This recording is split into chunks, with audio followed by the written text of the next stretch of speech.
Well, hi everyone. Welcome to my channel.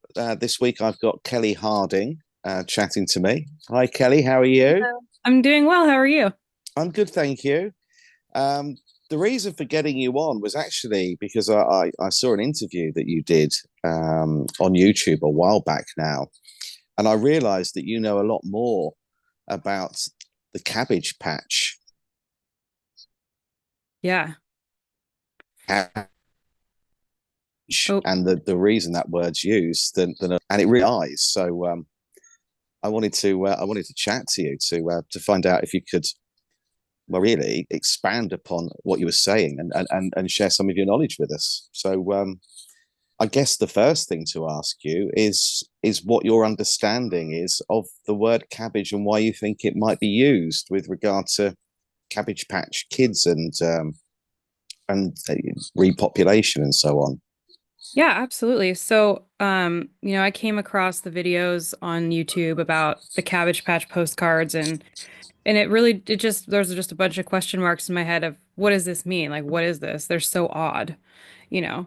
And I think it's funny because you could totally see them as just being something cute and quirky and fun. And I think that that's what a lot of people thought of them, but to have your eyes open to the way that this world or this plane of existence works, you Yeah, go, okay, this is probably a symbolism for something. What is it that they're trying to tell us? What is it that this means?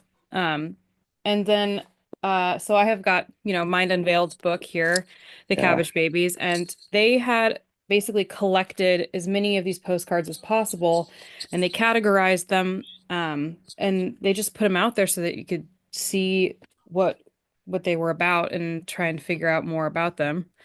And so there's different categories of the Cabbage Baby postcards. Yeah. So there's ones with cabbages where there's babies being plucked out of cabbages, and usually there's a man with striped socks and a lady in red, and part of that symbolism. So And what? Yeah. Now, obviously, I've got lots of these postcards. I've been collecting them, and the ones that I you didn't do. get, I actually managed to get high. Well, I bought high resolution images of them, and then printed them off myself and made an album. Oh, nice. What's the red and white socks about? What is that symbolizing? Well, I'm going to get into it, but I do believe that the striped socks, to me, they look a lot like French sailors' uniforms because, the French sailor uniform Yeah. has the blue and white striped top. And I think that that might be what that is. I don't know any of these things for certain. But then the lady in red, I think might be Lady Liberty. Right. Yeah. Is there possibly a connection between that and Rosemary's Baby? Oh, I don't know anything about Rosemary's Baby. I've never even seen the movie. Well, there's a weird thing about that. Kate Middleton, I suppose we're supposed to call her Princess Catherine now, but I can't do that. You know, to me, it's Charles Rothschild or whatever you want to call him. They're not royalty to me.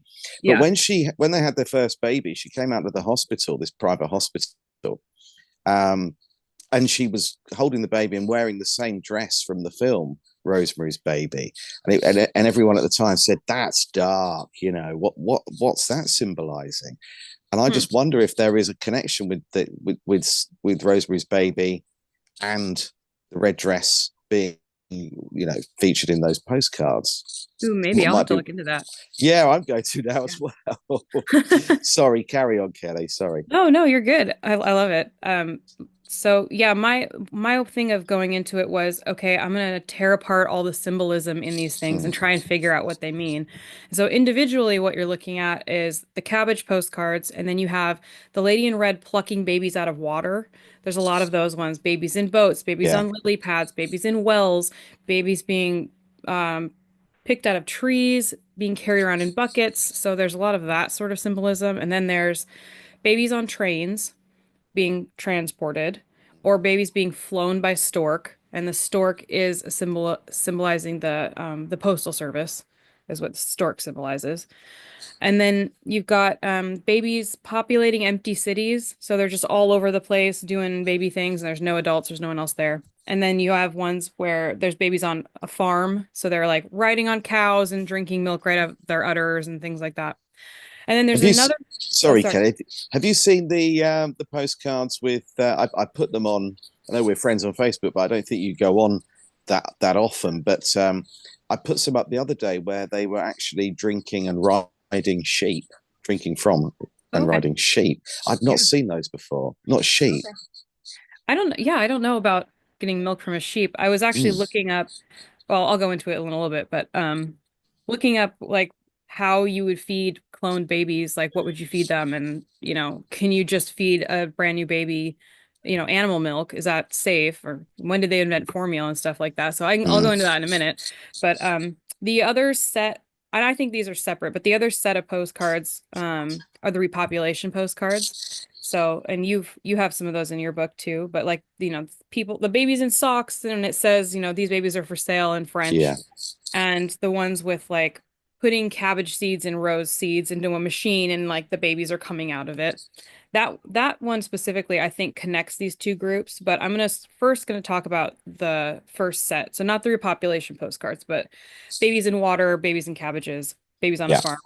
So first I wanted to look into the symbolism of the word cabbage, because why cabbage? Why aren't they in pumpkins or like why is it cabbages specifically? And cabbage was originally called cole or call. Like today we have kohlrabi. It's in the same family, but the word cabbage came about in like the 1500s when they did that language overhaul. Right. So it wasn't called cabbage before that. Is this the great vowel shift? Hmm. Yeah. And so I looked at, okay, I want to look at other words that start with C-A-B-B, and the only word there is Kabbalah, is Right. C-A-B-B-A-L-A. Until it nowadays we usually see it spelled with a Q, but it is also spelled with a K or a C, so C-A-B-B. And that came about in the 1520s, so we're talking about the pretty much same time period. Yeah. And I actually took notes this time, so I'm just checking my notes here.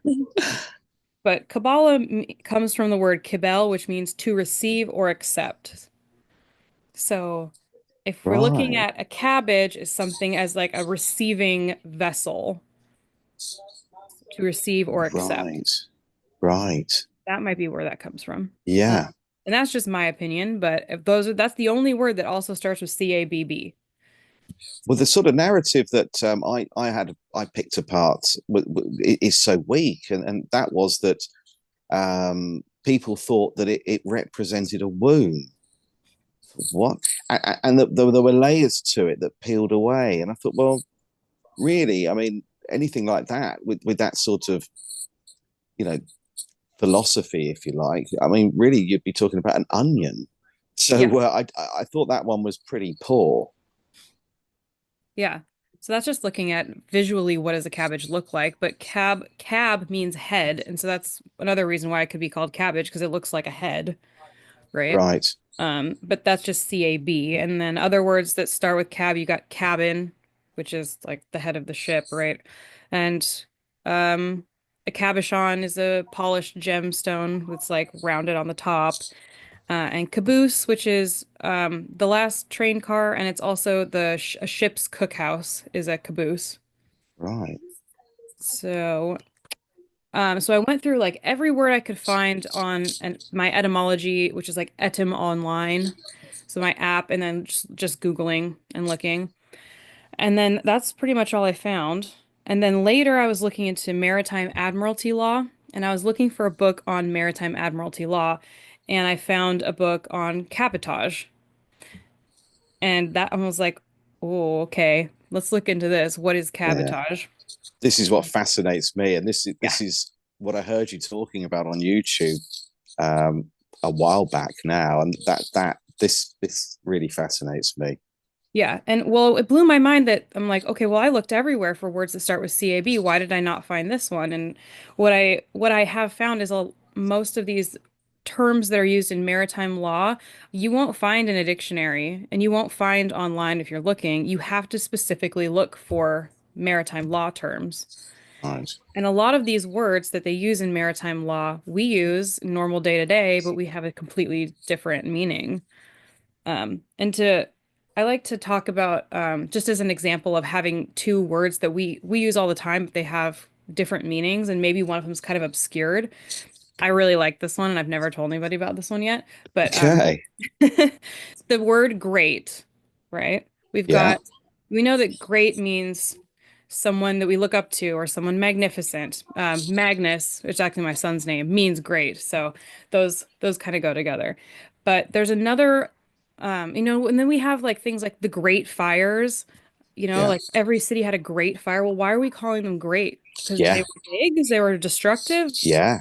Great. You're absolutely right. And Yeah. then we have, and grand also kind of goes in this. So great and grand, because we've got like the Grand Canyon and you've got different, like there's the Great Lakes. And I'm just talking about stuff in the US, but Yeah. like you'll see those terms a lot uh in different geographical things or different things that happen in history. There's Alexander the Great and things like that. And Yeah. And like we refer to World War One sometimes as the the Great Great, War. And yeah. you're quite right. There's nothing great about it. Not if not using the word as we use it. Well, I'm going to tell you why they use that because it's a hidden reason. But if you look at genealogy, you have a grandmother, and then you have a great grandmother, and a great great grandmother. Yeah. And that's going this way on like if you're here, you get grandma, then your great grandma, and your great great grandma. And if you go this way, they're your cousins. Well, this is your cousin, this is your cousin once removed and twice removed. So the terms great and grand mean one generation removed from. So I Right. think that the second meaning of great is a you have removed history from one generation or removed the understanding Oh, by that's one good. generation. That's good. Yeah. That. I mean, that makes perfect sense. Yeah. That's fantastic. Thanks for sharing that. Shit, that's a So, mind fuck, isn't it? That really yeah. is. So the great fires, they're like it's like they're laughing at you. They're saying, "Look, we took Yeah. away your history. Now you don't know." So then Yeah. one generation removed from you. And if like the Great Fire of London, 1666, if Anatoly Fomenko is right and they added 1,000 years onto our timeline, then that was 666. That was the year it happened. If Yeah. he's right, Hmm. and that tallies up, doesn't it? It sort of reinforces the theory. Yeah.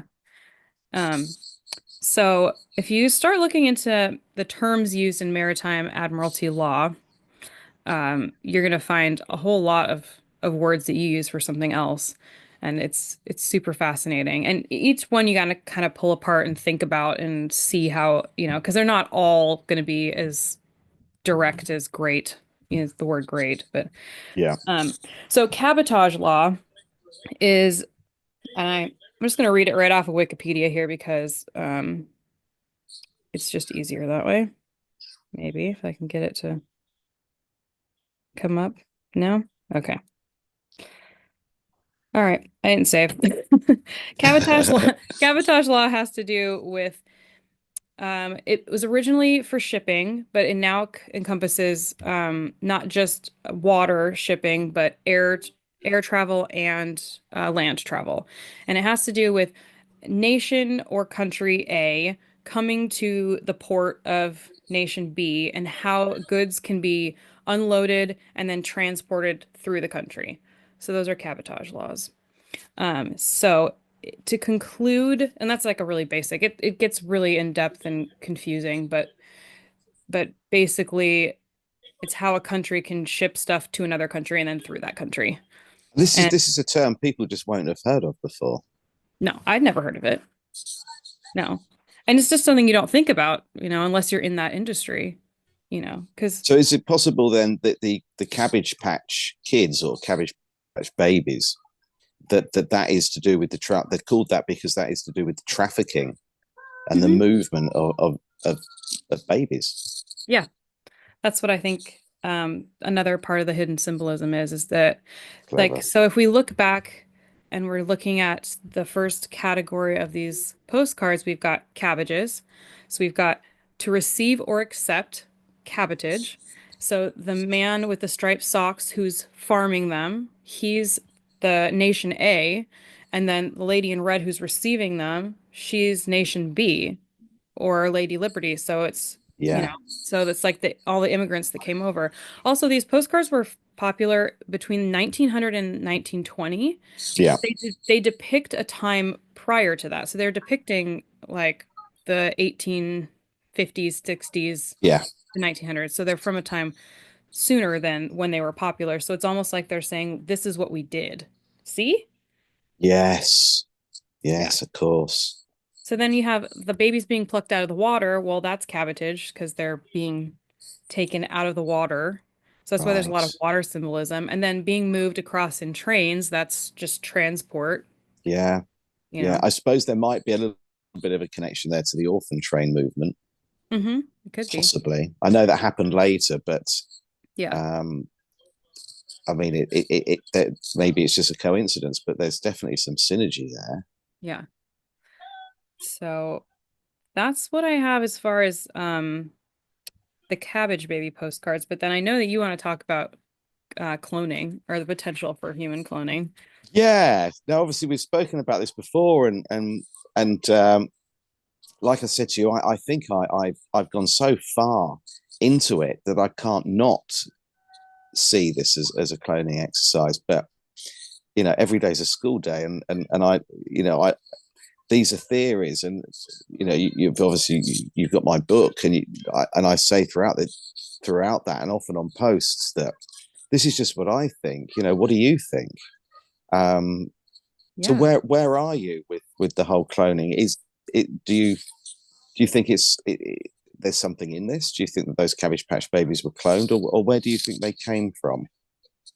Well, I I have not personally because I haven't seen a photograph of a cloning facility and I haven't seen any paperwork that says anything that would make me think that there's cloning. I'm skeptical about it. I know I'm not sitting here saying like no, that didn't happen. That's insane. But I'm trying to look at what we have, what we can look at logically to see if it's Yeah. a possibility. So, I mean, I ran the numbers as far as like the population in 1900, the population in 1920, um, how many people were added, and then how many women were of childbearing age in that time, and if they had children, like, and so it does measure up, but I'm getting these numbers off of Google. So take that with a grain of salt.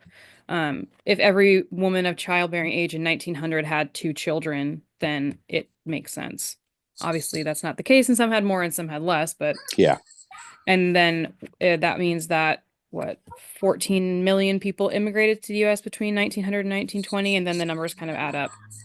But I'm looking more at like, you know, what happens after a major war, because a lot of these population booms happen after a major war.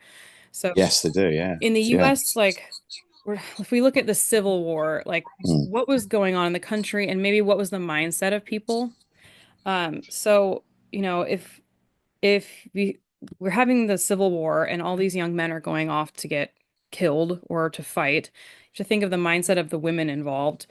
Probably a lot of them either got married really quick or hooked up because they weren't going to wait. So Yeah. we've got a population of women who are pregnant during the Civil War, and then what if their men don't come back? It would be, I think, rather easy for the church or institutions to convince them that it was probably better for them if they gave their babies up. Oh, that definitely happened. Yeah. Yeah. Yeah. I've been looking into the baby farms, Yeah. And and then yeah. after that, you've got, what's your mindset? It's very tragic to have all of these people go off and die. And so you're kind of in a grief state. And then instead of thinking about yourself and what you want and what you're going to do with your life, it's kind of more of a like, how can I be protected right now? We have to protect ourselves now. So you're not thinking about what I want. It's like, what does the nation need so that this doesn't happen again? And so that takes the mindset into like, all right, we have to get together, we have to repopulate, we got to make babies, and that will keep us safer.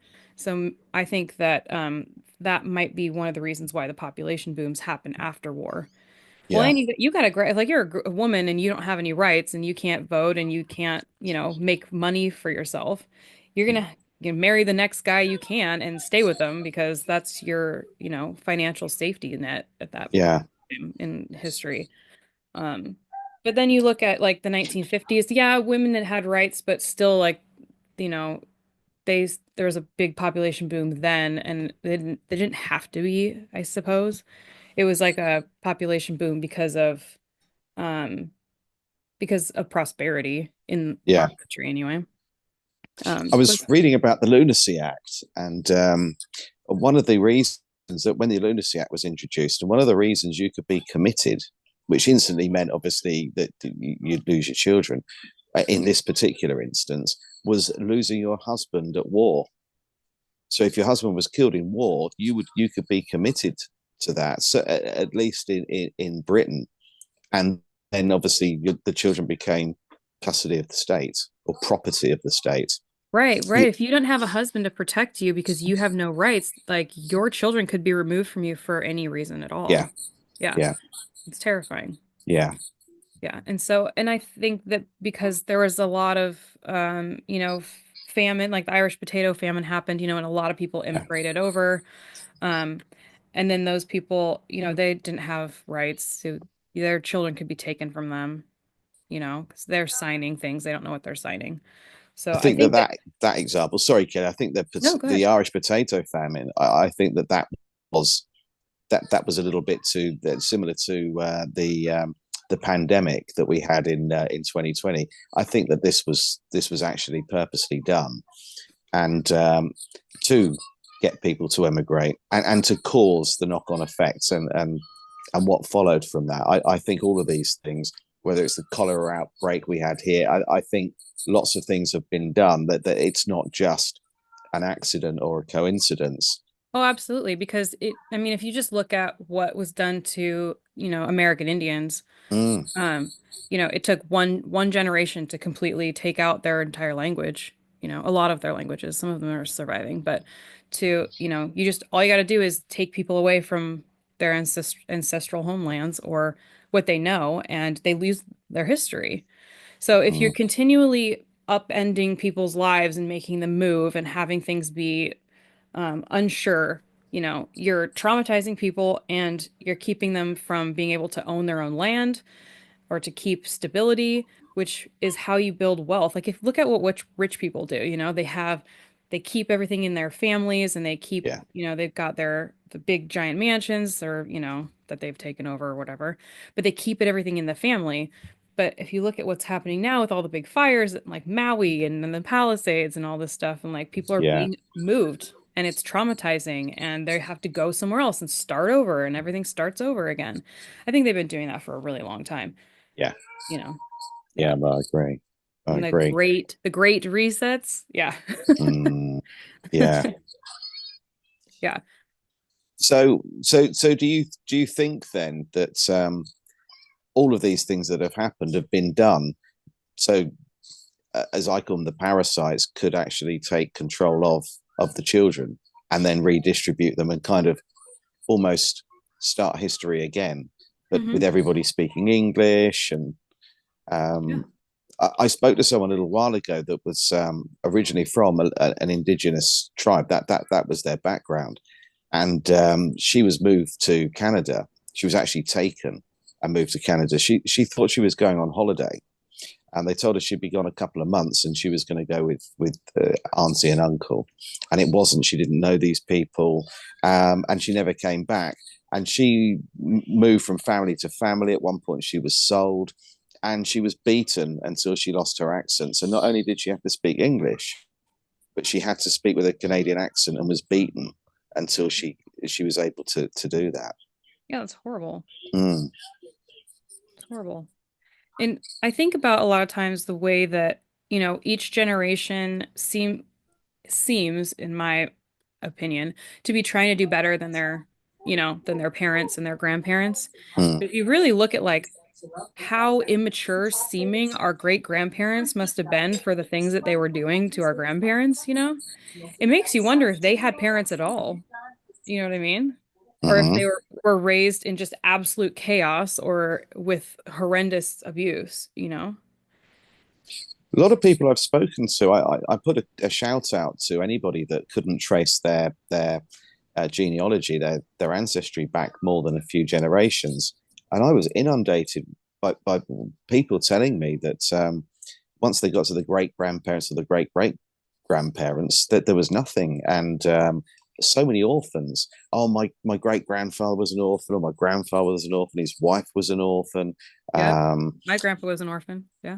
it's everywhere, isn't it? Yeah. And then we've got Disney, and I think sort of nearly 40 of the films that they've produced over the years, the main character is an orphan. There's some sort of obsession. I think I might have mentioned this before. I think it's Toy Story 5, but there's a scene right at the start where Woody's chasing a runaway train, and Mr. and Mrs. Potato Head have stolen this train, and it's about to go over a canyon, and they've blown or they're about to blow the bridge up. And just as Woody's chasing after the train, he's on the horse is full of little kids, and just as just as it reaches the beginning of this bridge, Woody shouts out, "The orphans, the orphans." Funny. I thought Yeah. that it's in plain sight, isn't it? Oh yeah, I have a 5-year-old and I watch kids movies and kids shows and there's so much in there. It's I think it's to be implanted in your subconscious, you know? Yeah, Yeah. yeah, I totally agree. Yeah. But So, yeah, so what going do we back go? to the whole sort of cloning thing, um, where are you now with that? Not talking about what happened in the past, but where are you with what's going on now? Celebrities like Kid Boo and Kevin Hart coming out and saying that they're cloned. Do you think that's something that is going on today? I don't know. I really don't know. Sometimes I go deep into the rabbit hole with a lot of that stuff and I'm just like Mm, if you're looking for it really hard, yeah, it looks like you can find it. Um I remember like last time we talked, I talked a little bit about how I study astrology too. And I know yeah, how a lot of people are like, well, this person looks exactly like this person and like they have to be clones of each other and like why do people have doppelgangers if we're not clones? And studying astrology, like your ascendant sign has to do with what you look like. And if you have the same sun, moon, and rising sign, those are your doppelgangers. And I've done it to myself and lots of friends, and it's true. And like you look very, very similar. So I think that birth date and place and time can have a lot to do with what you look like. So that could explain that. Um, so if I but was to go online and reach out and see if I could contact anybody that was born in the same town as me on the same day. it doesn't have to be, no, you just have to look up I could run your birth chart and find your sun, moon, and rising sign. And then I can Right, look up other people with the same sun, moon, and rising sign. It doesn't have to be that they were born on the same day in the same place as you. You just have to have right. those three things, and then they'll look similar to you. Right. Mhm. Right. I'd love to do that Yeah, I'll actually. do it for Yeah. you. Oh, that would Yeah. be fantastic. 'Cause I downloaded the Google Arts and Culture app, and apparently you go on there, take a selfie, and then it runs through all the museums in the world, all the art galleries, every single image online, and it tries to find someone that looks like you. And it came up with about half a dozen of them, and they didn't look anything like me. Not No. even close. No, I was so disappointed. Oh. Wanted you find yourself in a Renaissance painting? That'd be cool. Yeah, I was hoping to. Yeah. Yeah. There is one of the there's a really good one. Even on Google you can type in celebrity lookalikes or doppelgangers, and there's the actor that played I think it's Tyrion Lannister on Game of Thrones. Um he was also, I think he was the big boss in the film Elf with Will Ferrell. He's I don't know if we'd say he has dwarfism. It's a really Yeah. famous actor. Hmm. Um, now there is a very old painting of someone who looks identical to him, and not only does he look the same, but he also has dwarfism. Yeah. And I thought I've that seen was a that one. little. Have you? Hmm. See, that one? Surely that's a little bit too much of a coincidence. So Well, that some of one's them with like, I mean, there's like Nicolas Cage and Keanu yeah, Reeves, and there's a whole bunch of them where it's like that's them, you know? And it could be. I don't know. That's one of those things where it's like maybe they're vampires, you know? Maybe it's, Saint Germain yeah, and David or what is it? Like Dorian Gray or whatever. They yeah. never age. I hear the vampire thing quite a bit more so now, actually. That people are starting to say that now. Uh, but I think I there's don't something know. to, I mean, there's the whole what is it? Adrenochrome, thing. Yeah, Maybe that's where's the vampire lore come from? Why is it so persistent? So those are the questions that I ask is like, why is this tale so persistent in our culture? Why do we keep yeah, telling it over and over again? It's not just because teenage girls love it. It's got to be something else, Because otherwise they'd move on yeah, to something else. I mean, yes, if you can make money on it, sure, but I think there's got to be more to it.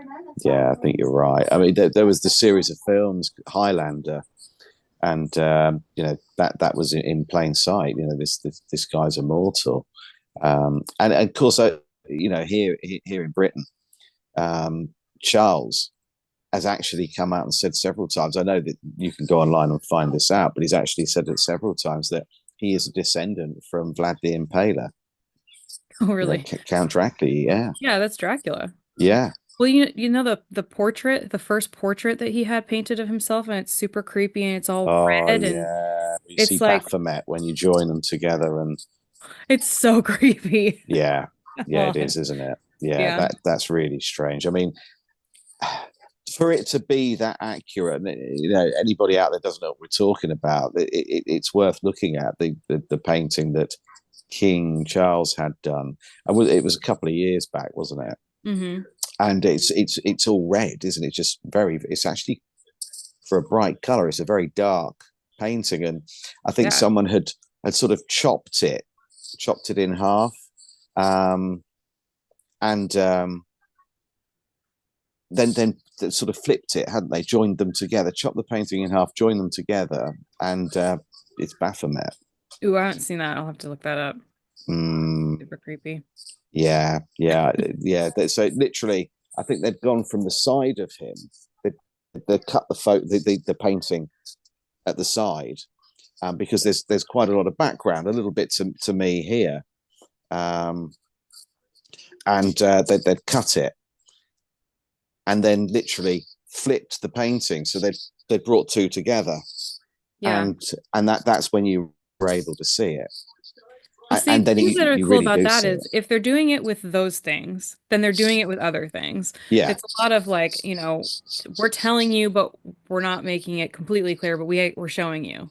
yeah, And and it's like the whole like, ignorance of the law is no excuse. mm. They're like it's your job to figure it out. If you're going to be blind to it, then you're going to go along with it.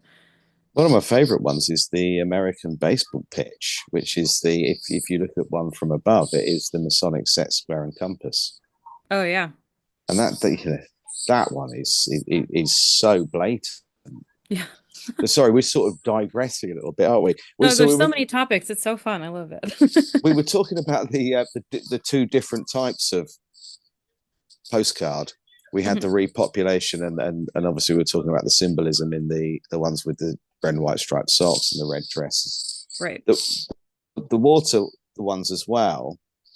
I started searching for a connection to water babies and those postcards, and found absolutely nothing. So there is no connection as far as I can see with the whole water baby thing. So I think the What's the connection. water baby thing? Well, it's a story. It's a story that then was turned into a film, called The Water Babies, and these were. I think it's actually quite dark. I think it's actually quite.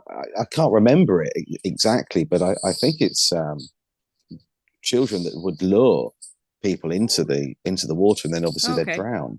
And Well, these water were the water water horses, I babies. think, are like that, right? Like the lore of the water horse is the same thing, like to Yeah, drown people. Yeah. yeah, yeah. And Crazy. so When you said water babies, I thought I was like, weren't there dolls when I was a kid that were called water babies? I'm like, probably. Like they're a Cabbage Patch Kids, so they're probably water babies too.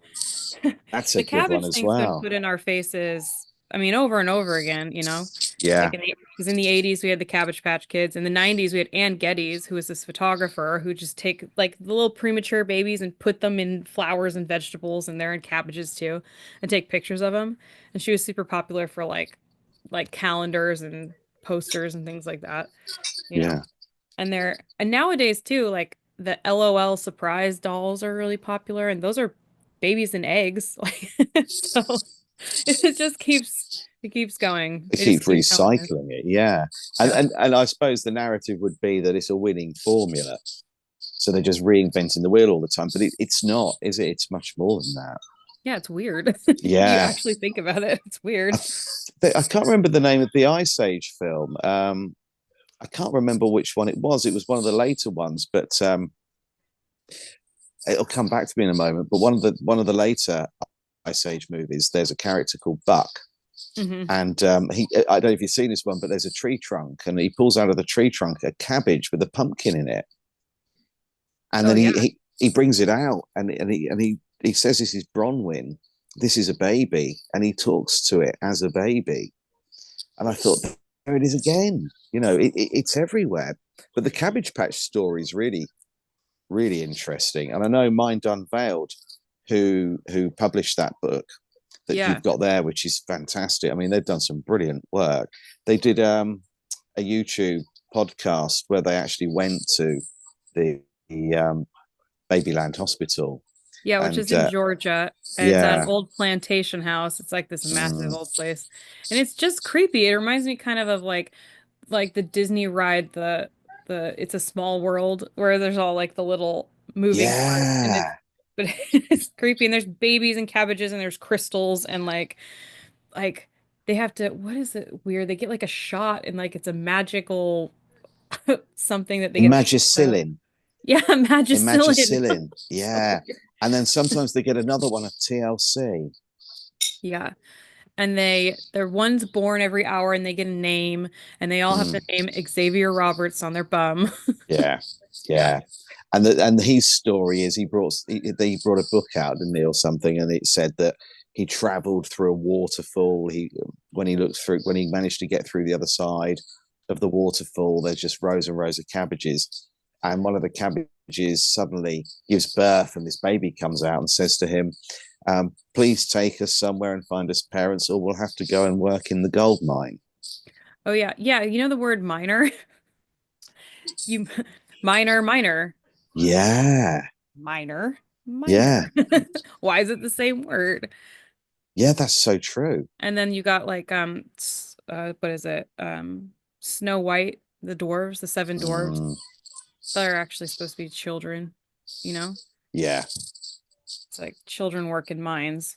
yeah, and Why that do you call seems them to be what mines? it Are they was. mine? Like, it's weird. Just like Yeah, thinking about all the words. yeah. Yeah. So that must be where there's too much there, isn't there? There's too Well, yeah, he much. goes through a waterfall to find the cabbages. Mm, He's going through water, yeah, find the babies in the cabbages. yeah. And then these weird things are flying around. I can't remember what they're called, bunny bees or something, and they sprinkle this Oh yeah. magic crystal dust or something all over these cabbages, and they suddenly come to life. See, that kind of reminds me of like the homunculus story of Yeah, creating a being without using egg and sperm, but just using one or the other, or having it be spontaneous. yeah. Like, yeah, a There bunny and is, a bee, like that's, fertilization, and it's like, yeah, yeah, breed yeah. like rabbits. Hmm. There is Mind Unveiled did one on the homunculus, didn't they? I think is it Yeah, 10 hours long it's or 10 hours something? long. Yeah, Yeah, it's yeah, totally worth it because they go into, I mean, it's creepy at first. Like at first it seems like this is insane because we're talking about like creating a being out of, just to be blatant, out of like sperm and horse shit. mm, How to spontaneously create a human being in a vessel that's not a womb and things like that. mm, But as it goes into it, you see that it has to do with cloning and creating, hybrid beings and things like mm, that. So it kind of does go back to like the Anunnaki story, and then it can go to human cloning. Like, what are they doing here? Like I don't know, it makes you think about things differently, and if they were doing it, if there's so, because I mean there's 10 hours worth of information on this stuff, yeah, and at least that, so they were doing something back in the alchemical days, and it is being suppressed heavily. yeah, I mean, just if your instant reaction is this is ridiculous, what is this? This is mm, crazy, then but there's that much information on it. Well, they were doing something. yeah, Yeah. yeah. Yeah. I agree. Yeah, and the whole, well, obviously with the cloning, we had Dolly the sheep in Scotland, and Hmm. and sometimes people say that, you know, well, two things I get asked: um, do clones have a soul, and can they reproduce? And I think, well, why wouldn't they have a soul? You know, Yeah, of course they would. it's what is your soul? Is it just your personality? Is it your aura, your energy? It depends, I suppose, on how you define that. But I think, yeah, of course, any living being is going to have its own kind of mannerisms and its own thought process, all based upon its, you know, environment. You are a product of your environment, aren't you? Unless you're a complete NPC, I suppose, and you're just following a There's, program and you never think for yourself. there's plenty of those around. So, yeah, potentially. Yeah, But and and the are all those clones? I don't know. and the reproduction. I mean, Dolly the sheep had two offspring. So Well, right. Well, if it's a clone, why it's not like a mule, no, or it's a clone. And if yeah, the thing that's been cloned could reproduce, why wouldn't the clone be able to reproduce? Of course it could. yeah. And my argument is Twins can reproduce, and they're pretty much clones of each other. they So, are, yeah. yeah.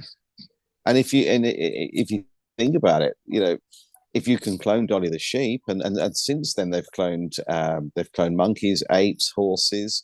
There's Dogs. actually yeah, I mean the president of Argentina's got five cloned dogs. Yeah. Um, he paid $100,000 a pop for those, and um, they're all based upon his dog. That it was an English Mastiff called Conan that died. Yeah. But why can't you clone a human? I'm sure you can. What would the scientific reason be? All I've managed to find is scientists saying it's unethical. Yeah. Not that they I- can't do it, but it's unethical to do it. Yeah, because the idea would be who owns it, I think, is where that gets to. It's because if you have a Yeah, clone, do you own that clone or does that clone have its own life? yeah. You're paying money for it to be created. So then is it your child? It's not your child. So No, who owns it's this being? no. Yeah. If you pay to have it made, then it's kind of property. I mean, but then you do the same thing with IVF, right? But I guess Yes, you do. Yes, you you do. know, I Yeah, haven't you're thought about quite it this right. far. You Yeah, are quite right. Yeah, yeah. What is the difference? right. But then in theory, I mean, as far as I'm aware, we're all owned anyway. Oh, So, absolutely. Yeah. I mean, you know, especially it's a bit more obvious where you are, isn't it? But I've read a lot about the straw man, but in it says that when each person's born, their social security number is printed onto dollar bills.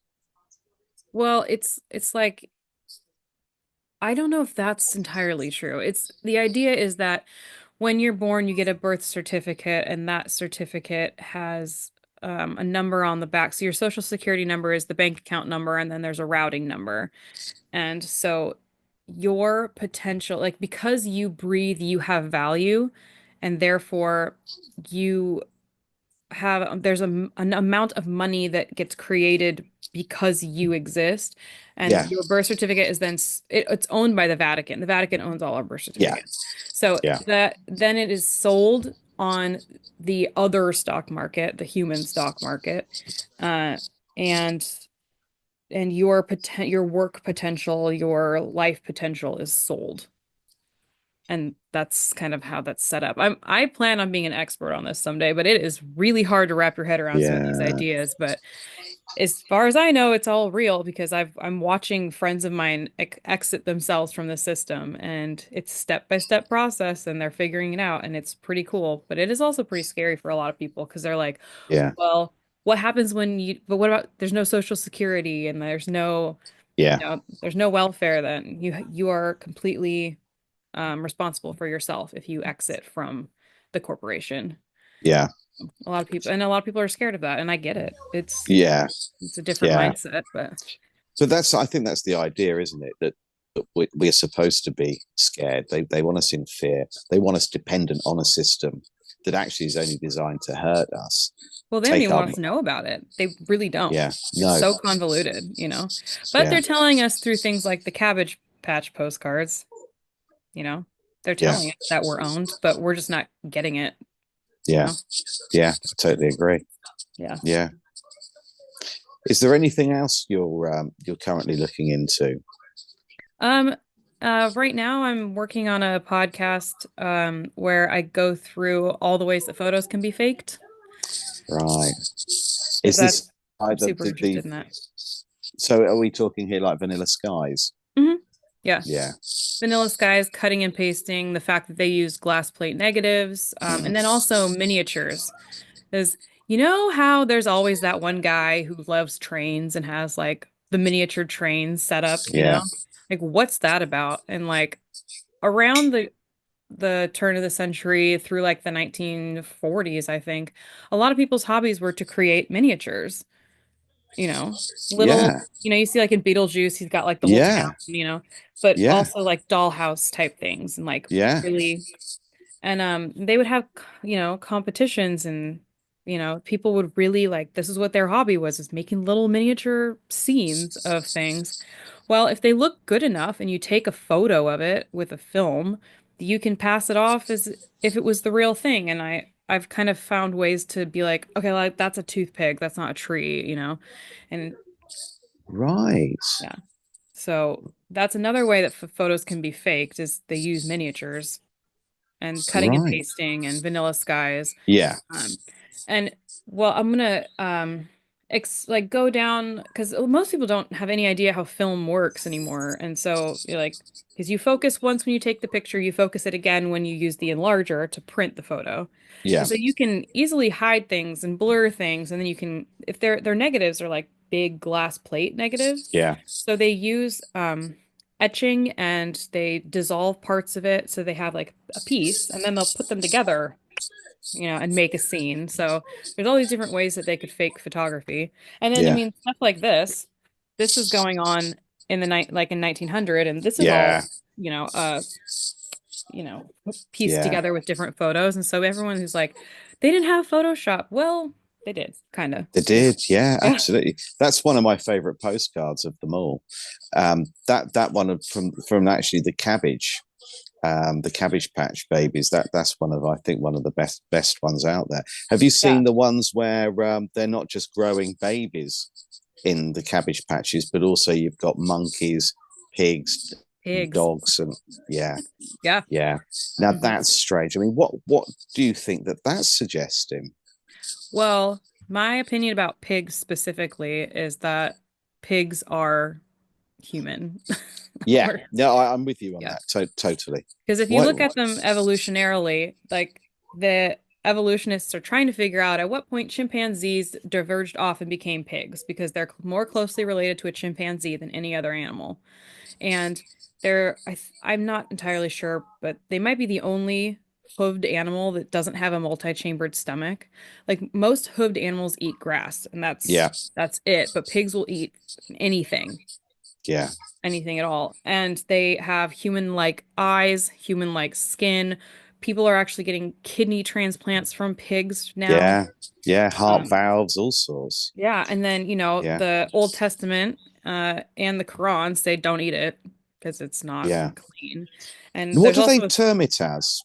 When we spoke last time, you said I can't remember how they term the pig.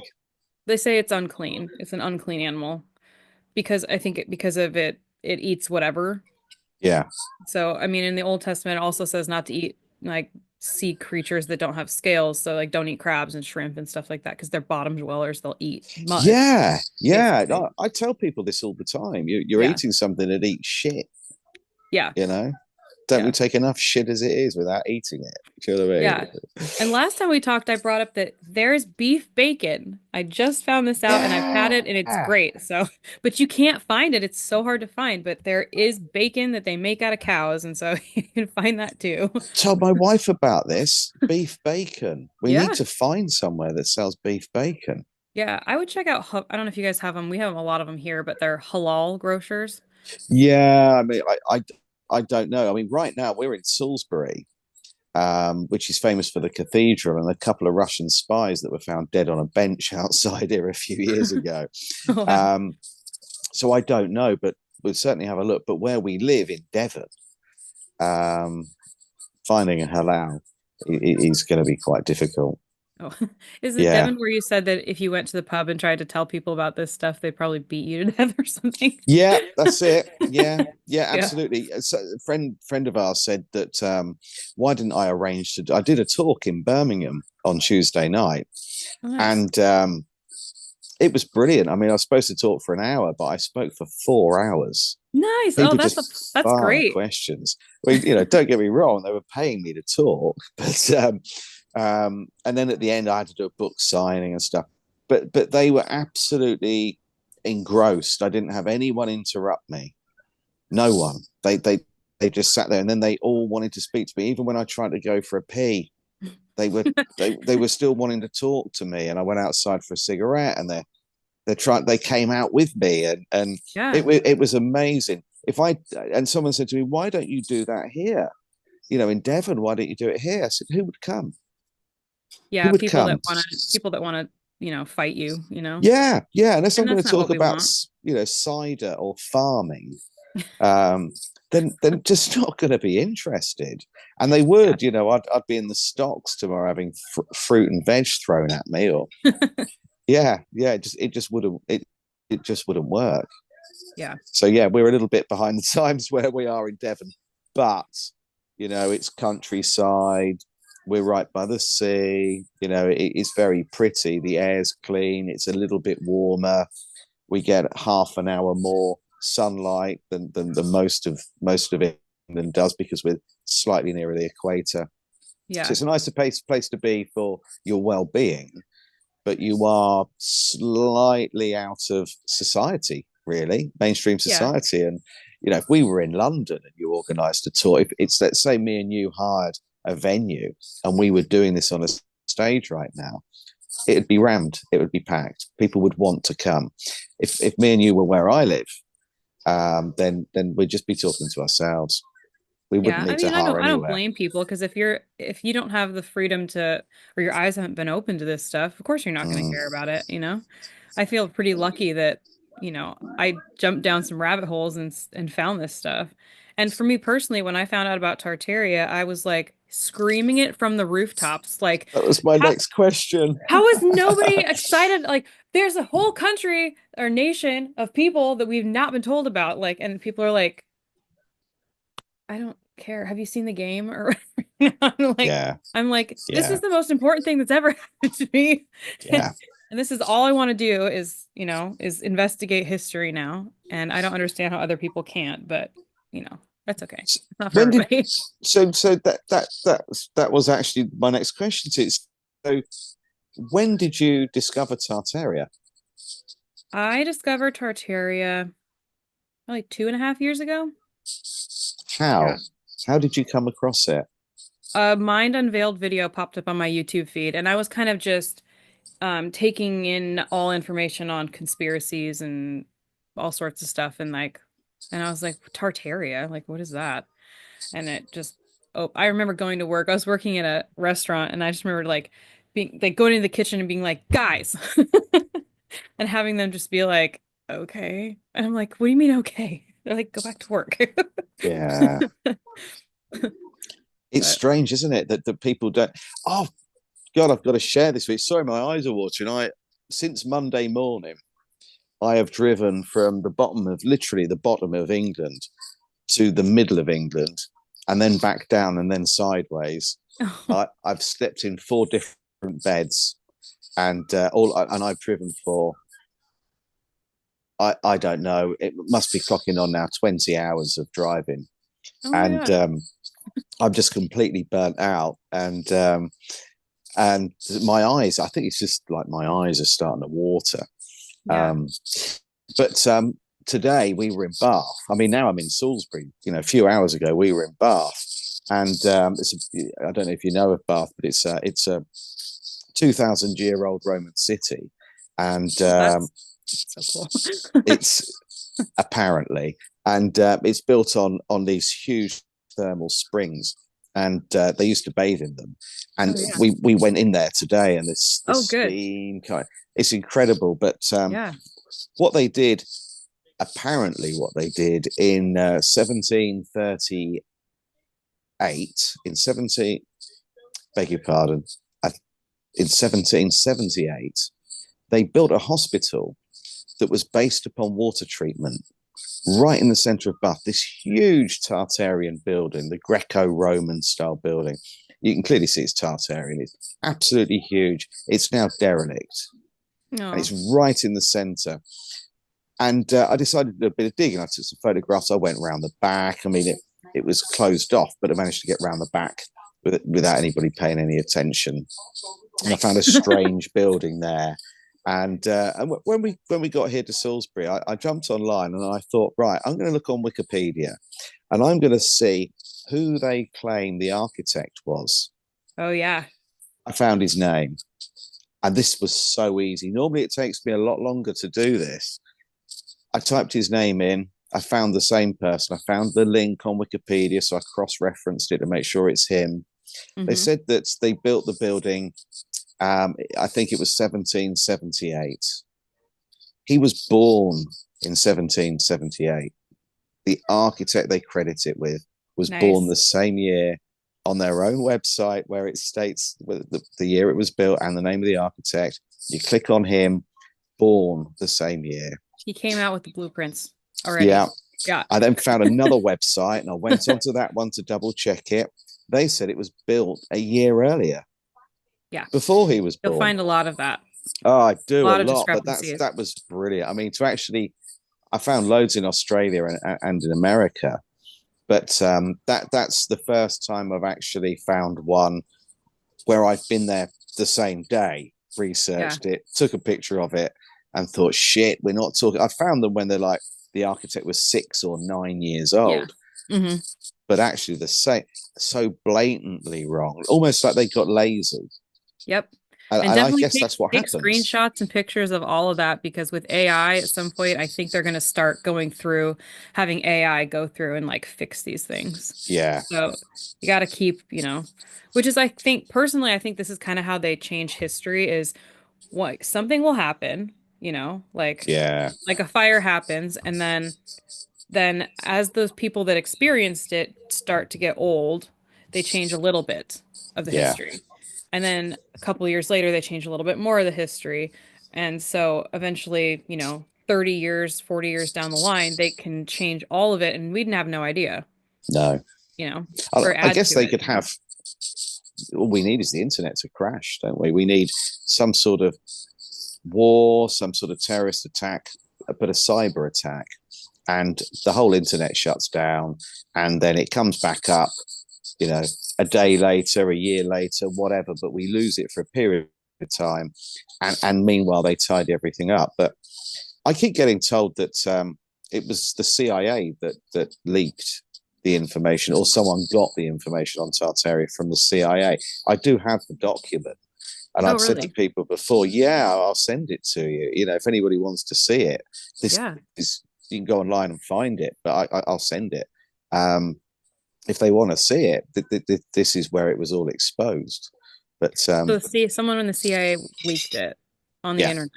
Yeah, apparently so. So but I would guess must have been before people were looking into maps and things like, or or looking, because I mean it's in books, and like in your book you line up where they talk about Tartaria in a bunch of different publications. Yeah, but no one was thinking about it maybe at the time. I don't know. See, I had the document about a year ago and I didn't pay too much attention to it. I read through it and I thought, okay, well, it's CIA document. Great. This is probably misdirection. This has probably been put out there because people are now talking about it. And so they put it out there. They're going to make out that actually the document's a lot older than it is. But I've done some digging and it seems legit. It's not a new document. This is I can't remember how old it is, but it's not new.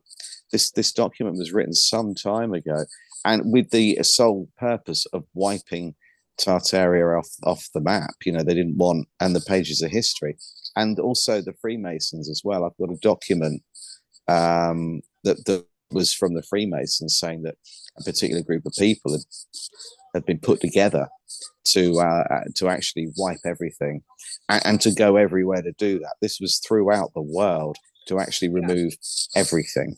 Well, And I that's a big guess thing that people say is like they're like, well, there's no way that this could have been done, you know? And we're showing that yes, you can. You can take out a major part of history, you know? absolutely, Yeah. absolutely. I mean, now if you said to somebody, "Do you think we landed on the moon?" I would imagine 50% of people would say, "No, I don't believe so." I But if hope you, so, because I don't believe it at all. yeah, neither do I. But I think if you had It's have asked the comical. same people 10 years ago, they'd all say, "Yeah." Yeah. So slowly people sort of wake up, don't they? And I think we're getting more used to being lied to, and it's more believable now that the governments and we know obviously people pull the government strings. I think people are more aware now that the controls elsewhere, and that they lie about absolutely everything. So why would they lie about the moon landings, 9/11? Let's say chuck the Titanic in there. Yeah. Um, why not lie about that? I mean, if you can start World War One, if you can start World War One by blaming the Germans when actually it wasn't, it was a group of people called the Society of the Elect, that Cecil Yeah. Rhodes and the Rothschilds, that started the First World War because Yeah. they were scared Germany was going to be a superpower. That is all documented. So if they would have a whole world, the entire world, go to war over a lie, Yeah. why wouldn't they just wipe an empire out? Yeah. Just rub it off the pages of history. I mean, that's a And they lot have, easier to do. yeah. Yeah. It's easy. Like, well, you look at, I just found out that, the makers of our textbooks here in America, it's like most textbooks are made by like Macmillan and somebody or other. Yeah. Well, you know who owns that publishing company? Ghislaine Maxwell's dad, Oh, the Mossad fantastic. guy. Oh, that's brilliant. And they put out Unbelievable. new textbooks every year. There's a new history book every year. It's updated, Yeah. and it's being controlled by the Mossad, Yeah. you know. Another big one's HarperCollins, and that's a Masonic. That's owned by the Freemasons. They're a Masonic publishing house. Yeah. And so someone said to me, "Why, rather than using Amazon to publish your book, why don't you go to someone like HarperCollins?" I said to them, "Have you read my book?" I said, "No." I said, "I think you need to read it and then Yeah. ask me why I wouldn't ask a Masonic organization to print the fucking thing." Do you know what I mean? It's Yeah. just, yeah, yeah, like that. That's really going to happen. Well, I'm going to have to love you and leave you. But before I do, what is your favorite conspiracy theory of them all? Oh my gosh. Hmm. My favorite conspiracy theory. Mm, my goodness, there's so many of them. One of the ones that really, really interests me has to do with the energy vortexes in the national parks. Like Right. that there's different energy vortexes in different places in the world, and they happen to line up with everywhere we put a national park in the United States, and they're in other protected natural areas in different other countries and things like that. And these are all places where you got Sasquatch and you have, Chupacabra and all of these different otherworldly entities. Chupacabra, and I guess this is Chewbacca. I don't know. I don't know, maybe. But Is I wonder if that's what Chewbacca's based upon. could be. Chupacabra is like a dog creature that stands up and runs around and Yeah, yeah, yeah, yeah. That's it's funny that you put that together. I like that. yeah, But I I think that that's a really interesting conspiracy because people go missing all the time in these areas. yes, So the question, and it's being hidden, like there's no national database for people that go missing in national parks. You kind of have to piece it together with newspaper articles and missing people reports and things like that. yeah, And so I think it's my favorite because I love hiking, and so it's like, okay, well, what is out there, yeah. And why can't And we go into these places? Why are they restricted? yeah, and like all these ideas that gods live in the mountain, like are they actually in the mountain or is it like an energy portal to another dimension? Mm, Is this how we get to other planets? Like the idea that space is in the water, not out there. yeah, So, and I guess that's kind of encompassing multiple conspiracy theories, but that one's really interesting to me. Is because it true? actual people are actually going missing and are never being found, or their skull caps being found five Yeah. years later, or like, the missing 411, um, the Day Politas does that YouTube channel. That really interests me a lot because it's real investigations going on about real things that are happening, but it's mixed with a lot of supernatural stuff too. Am I right in thinking that in America that you lose something like 400 or 500,000 people a year Yeah. that just go missing? Yeah. That's Yeah. just staggering, isn't it? I read somewhere at the start of, well, really Ukraine conflict started a long time ago. I think that was 2012, but when it really got publicized heavily and sort of ramped up a bit, obviously more, a lot more recently, the Russians were saying, do you know how many children we lose from Russia into Ukraine every year? And it was a similar Yeah. figure. Yeah, there's talks about Ukraine being an underground child trafficking, Yeah, hub for sure. yeah. I And the saw same an thing with children coming across the border from Mexico, like in the yeah. previous administration with the open border, all the ways that no one was keeping track of who these children were, where they were going, like that. Now, wasn't that part of Oh, the reason that they were going to put the wall up was actually to try and put a stop to that, and it actually wasn't to do with you know immigration or anybody being racist or anything other than trying to stop the trafficking. Was that mhm. was Is that right? Oh, sure. Yeah. I mean, we're talking about like they said something like 65,000 children went missing across the border. They don't know where they are.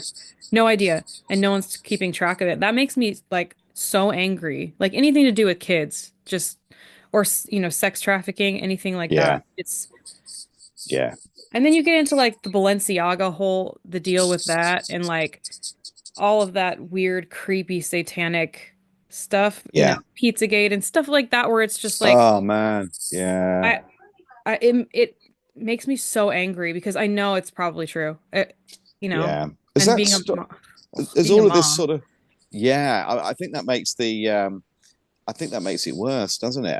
And the people that were involved with it's Cosmic Pizza, wasn't it? It was the Oh, pizza yeah, place. yeah. I mean that's once I sort of delved into that, that's taken some of my favorite films off the list because I can't watch the actor anymore. Yeah, There's some big names involved there. I don't know if we can say them on here or not, but yeah. I've certainly ruined a few films for people. Even my brother watched one the other day, and he said, "Oh, you've got to watch this documentary. It's got blah blah blah in it, and it's really funny." And he's talking to his friend, and it's sort of more of a movie, but it's actually a documentary. It's just come out on Netflix. I said, "I can't watch it," and he said, "Why not?" I said, "Pizzagate. I can't. I can't." He's connected to that, Yeah. but it's kind of once you delve into these things, it changes immediately changes what you can and can't watch, what you can and can't listen to. It's everything Yeah. changes. Yeah, for me, like I was just listening to because I really like Jelly Roll. He's a singer here, and he just did a song with Machine Gun Kelly, and Yeah. it's called Lonely Road. And I'm listening to the lyrics, and I'm like, oh, this is all about selling your soul, having your Uh, soul sold. And he says, I'm taking back Sunday since he took away my life. And I'm like, who took away your life? What are you talking about? mm, Oh, great. yeah. Well, You know? according to Donald Marshall, I don't know if you know of Donald Marshall, but he's the one that first exposed clonade in Canada as actually being involved in cloning people. He's got a book out, and I've read it, and he says that selling your soul is when you give the Illuminati permission to go to a cloning center and make a replica of you to duplicate you. And there's a really good interview worth watching, but with someone called Kid Boo. Do you know Yeah, the yeah. rapper Kid Boo? I've seen that interview. Yeah, he talks about it quite in depth. I'm sorry to have to end now, but No, the you're good. I reason know I it's do late, is, you're tired, and thank you for talking to me. I know oh you've crikey, been, thank you for talking to me. But yeah. it's my 30th anniversary today of when I Oh, met. That was so 30 years ago tonight. oh, I happy asked my anniversary. wife out on a date. Cute. And it's Valentine's Day. Yeah, yeah. So she's been sitting really patiently, Oh, and now I'm gonna now I've got to do something for her. So I'm just gonna good take her for a job. little drink. Yeah, go Yeah, take her out. but thank you so much, Kelly, for chatting with me, and Yeah, we'll thank have you to do guys. this again. We'll have to Yeah, do this absolutely. again. There's so much we can talk about. Yeah, love it. Well, thank you. Thanks Yeah, so thank you. much, All right. and I hope you have a wonderful weekend. All right, you too. All right.